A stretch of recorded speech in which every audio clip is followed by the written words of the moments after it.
పువ్వై పువ్వే అన్నాడే auto Apparao, PP అన్నాడే స్కూటర్ సుబ్బారావు. ఆ, వచ్చారా?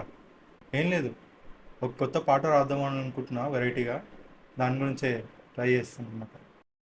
రే అండ్ ఎవరికైనా చూపించండి రా, వదిలేయకండి రా బాబు అని అలాగా కూర్చోబెట్టి చెప్పండి రా.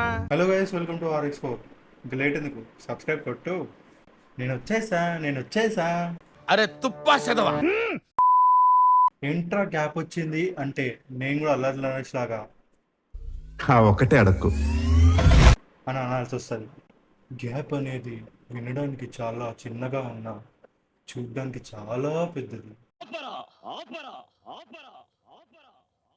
గ్యాప్ వచ్చింది మరి. సబ్స్క్రైబ్ చేసుకోకుండా వీడియో చూస్తే గ్యాప్ రాకుండా ఇంకేంది ఉంటుంది? ఆల్మోస్ట్ 68% సబ్స్క్రైబ్ చేసుకోకుండా చూస్తున్నారు. మోటివేషన్ ఎక్కడి నుంచి వస్తుంది? నేను మనిషినేకా. సబ్స్క్రైబ్ చేసుకోండి ఫ్రెండ్స్, ఫ్యామిలీలో జాయిన్ అవ్వండి. లేట్ ఎందుకు, సబ్స్క్రైబ్ కొట్టు. ఓకే. ఆ ఒక్కటి అడగకు ఎలా ఉందిరా అంటే నా చేతిలో రోస్ట్ అవ్వడానికి రెడీగా ఉంది. బాగానే ఎక్స్ట్రా తింటున్నావు. ఏమి సినిమా సార్, 2.5 hours పెద్ద గుణపం దింపి లాస్ట్లో తీస్తారు. లాస్ట్లో తీసింది రిలీఫ్ ఇవ్వడానికి కాదు, ఆ క్లైమాక్స్ చూసి ఈ రాడ్ కన్నా ఆ గుణపమే బెస్ట్ అని చెప్పేసి మనమే దించుకుంటాం అనమాట. అట్లుంది రా. కానీ మెల్లిమెల్లిగా సీరియస్ అయిపోతుంది. పోనీ ఇంట్రెస్టింగ్గా ఉంటుందా అంటే లేదు లేదు లేదు, మన టాలీవుడ్కి అంత రేంజా? కష్టం అమ్మా, కష్టం. సోది, క్రింజు, వరస్ట్ ఇవన్నీ మిక్స్ చేస్తే ఒక టాలీవుడ్. యా, అసలు ఈ సినిమాకి చాలా స్కోప్ ఉంది. అల్లరి నరేష్ గారు యాక్టింగ్ కానీ, సిద్ధి అని చెప్పేసి ఆమె పేరు గుర్తు రావట్లేదు, బట్ యాక్టింగ్ కానీ అన్నీ బాగున్నాయి. కానీ this is all writers mistake. సరిపోయింది. హీరో విలన్ కొట్టుకుని కమెడీని చంపేసినట్టు నా మీద పడతారేంటి? ఎక్కడ లేని చెత్త థియరీ ఇన్వెంట్ చేసేసి అదొక పెద్ద స్కామ్ అని చెప్పేసేసి ఏదో మెసేజ్లు ఇచ్చేశారు. అదిదా సినిమా. ఆ స్కామ్ గురించి నీకు తెలిసే మాట్లాడుతున్నావారా? ఆ స్కామ్ నిజంగానే ఉండొచ్చు కదా, అయి ఉండొచ్చు కదా అంటే ఎస్ ఉండొచ్చు, కానీ చాలా కాంప్లికేటెడ్. ఎవడైనా సరే అంత పెద్ద రిస్క్ తీసుకోడు. ఒకవేళ తీసుకున్నా కూడా ఎంతోమంది మేనేజర్స్ని పెట్టి మేనేజ్ చేయలేక నానా సంకలు నాకాల్సి వస్తుంది. ఇవన్నీ జస్ట్ షార్ట్ టర్మ్ గోల్స్ ఉన్నవాడు, పైసలు సంపాదించేటోడు ఇట్లాంటి స్కామ్ చేస్తాడు. పాసిబిలిటీ ఉంది, కానీ వెరీ ఇంపాసిబుల్. పాసిబిలిటీలోనే ఇంపాసిబుల్ ఉందంటే మరి ఎందుకు ఎందుకు పుడతారో కూడా తెలియదండి మనుషులు. కొంతమంది బేసిక్ సెన్స్ ఉండదు మనుషుల దగ్గర. కష్టమే. ఇలాంటి ఒక ఇంపాసిబుల్ అయిన థియరీని ఇన్వెంట్ చేసేటప్పుడు రైటర్స్కి ప్రౌడ్నెస్ ఉంటుంది. నాది మంచి థియరీ, నేను చాలా బాగా తీశాను, చాలా బాగా రాశాను అని చెప్పేసి. కానీ అది జనాలకి రిలేటబుల్ ఉండాలి కదా. నువ్వు ఎంత బాగా రాస్తా ఏంటి, నేను రాసా బుక్లో, కానీ రిలేటబిలిటీ లేకపోతే వాళ్ళు కనెక్ట్ అవ్వరుగా. ఎలా? రిలేటబిలిటీ ఫ్యాక్టర్లో చాలా ఉన్నాయి, ఇలాంటి ఆనిముత్యాలు ఎన్నో ఉన్నాయి. అవన్నీ తీసుకొని మనం రిలేటబుల్ స్టోరీని తీయొచ్చు. ఇంకా వాటి గురించి చెప్పడం కంటే మీరు చూడడం బెటరు. చూసేయండి. సాలరీ ఏం లేదు, సెలబ్రిటీ అయితే చాలు. సెలబ్రిటీ అయితే చాలు, అంత లెవెల్ వద్దు.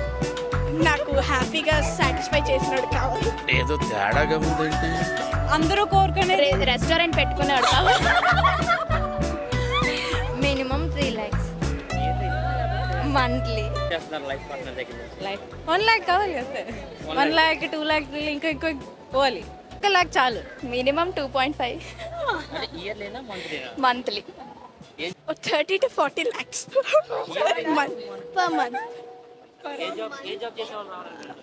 ఐఏఎస్ ఆఫీసర్ అలాంటి రేంజ్ కాకుండా నాకు హ్యాపీగా సాటిస్ఫై చేసినాడు కావాలి. ఏదో తేడాగా ఉందంటే 10 lakhs per month. 10 lakhs per month. మంచి ఆఫీస్ జాబ్, నన్ను బాగా చూసుకుంటే చాలు. 40 లక్షలు అంటున్నారు కానీ మీ మొహం అసలు అద్దంలో చూసుకున్నారా? సాటిస్ఫాక్షన్ వల్ల అదేందో అది పెద్ద వెరైటీ అయిన స్లాంగ్లో, వెరైటీ అయిన ఎక్స్ప్రెషన్లో చెప్పారు. ఆ సాటిస్ఫాక్షన్కి అర్థం ఏంటో నాకు అర్థం కావట్లేదు. గుట్కా నమ్ముతున్నాను అనుకోకండి, నాకు కోపం వస్తుంది, పనులు కొరుకుంటున్నాను. అయినా 10 లక్షలు 40 లక్షలు పర్ మంత్కి సంపాదించేటోడు మీకు ఏ క్వాలిఫికేషన్ ఉన్నాడని చెప్పేసి రావాలనుకుంటున్నారు మీరు? అసలు నాకు అర్థం కావట్లే. సో ఆడవారు కూడా మోస్ట్లీ చదువుకొనే ఉంటారు. కానీ మిమ్మల్ని చూస్తే మాత్రం అస్సలు నాకు అనిపియట్లేదు చదువుకున్నారు అని చెప్పేసి. పోనీ ఇంటర్ అయినా పాస్ అయ్యారా లేదా? వేసేసాడు, బాగా వేసేసాడు. పోనీ అయినా చదువుకున్నా, నేను పెద్ద లెవెల్‌లో ఉన్నా అంటే మీలాగా సోదేసుకుంటూ బీచ్‌లో మాత్రం తిరగరు. రిచ్ ఫ్యామిలీలో ఆడవాళ్ళు కూడా ఏదో ఒకటి పీకుతా ఉంటారు బయట. ఇవన్నీ మాట్లాడే బదులు అక్కయ్యలు, మీకో ఛాలెంజ్. మీరు గనక అదే 10 లక్షలు పర్ మంత్ సంపాదించి సంపాదించే అవసరం కూడా లేదు, సంపాదించేంత కెపాసిటీ మీకు ఉంది అని చెప్పి నిరూపించండి. 100% నేను రాంగ్, మీరే రైట్ అని చెప్పి ఒప్పుకుంటా. అసలు ఎంతమంది మీ ఓవర్ ఎక్స్పెక్టేషన్స్ ఉన్న రిజెక్షన్స్ తట్టుకోలేక బాధపడుతున్నారో మీకు తెలుసా? మీకు ఐడియా ఉందా? అబ్బాబ్బాబ్బా, ఈ భూమి మీద ఎవ్వడికి లేనంత ఎక్స్పెక్టేషన్స్ మీకు మాత్రం ఉంటాయి. దాన్ని తీర్చలేక నానా సంకలనాకి చచ్చిపోతా ఉంటే మమ్మల్ని పట్టించుకునేటోడు ఎవడు ఉండడు. ఎస్పెషల్లీ అమ్మాయి వాళ్ళ ఫాదర్ని అడుగుతున్నా.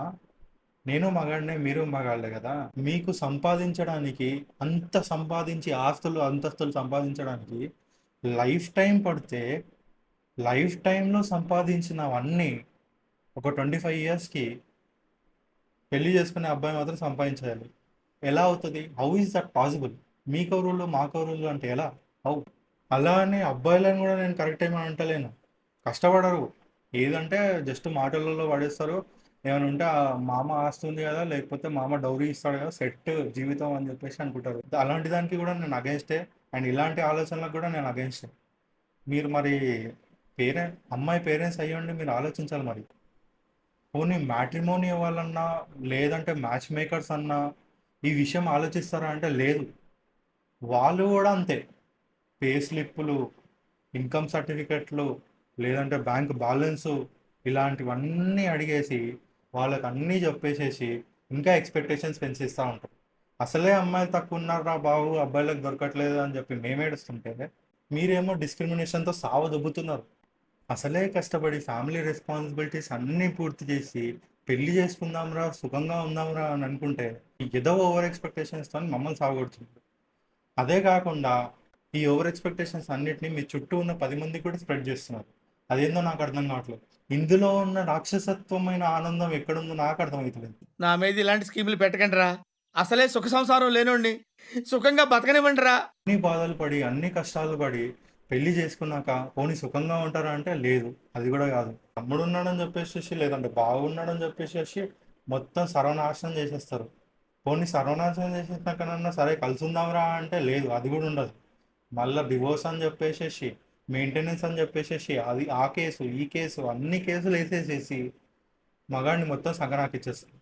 ఇలాంటి పాయింట్స్తో మంచి స్టోరీ రాస్తే సెట్ ఉంటుండే, రిలేటబిలిటీ పర్ఫెక్ట్గా ఉంటుండే, అండ్ క్లైమాక్స్ని కూడా గట్టిగా ప్లాన్ చేస్తుండే. క్రైము, కామెడీ, సస్పెన్స్ ఇలాంటివన్నీ మిక్స్ చేస్తే కూడా మంచి స్టోరీ అవుతుంది.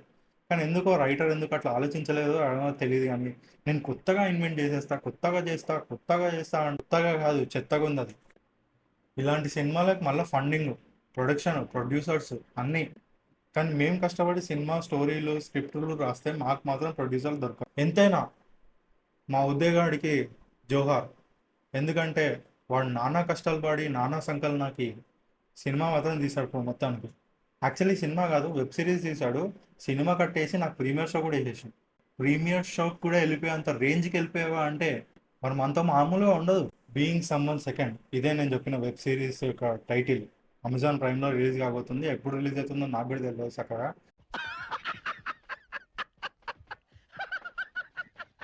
ఎందుకంటే లాస్ట్ మినిట్లో ఎడిటింగ్ ఇష్యూస్ వచ్చేసేసి మళ్ళీ ఎడిటింగ్ చేయాల్సి వస్తుందంట. మొన్నే కాల్ చేశాను, చెప్పాడు. ఇది యాక్చువల్గా ప్రీమియర్ షో నేను మే స్టార్టింగ్లోనే చూసిన. ఎప్పుడైతే ఆ ఒకటి రిలీజ్ అయిందో అప్పుడే చూసిన. కాకపోతే వీడియో చేయడానికి ఇంత టైం పట్టింది. మరి స్క్రిప్ట్ అన్నీ రాసుకొని మోటివేషన్తో వీడియో చేయాలంటే ఇంత టైం పట్టింది. మీరు కొంచెం సబ్స్క్రైబ్ పెట్టేస్తే బాగుంటుంది. బేసికల్గా బీయింగ్ సమ్వన్స్ చాయిస్ అని ఉంటుంది, కానీ బీయింగ్ సమ్వన్ సెకండ్ అని చెప్పేసి పెట్టారు.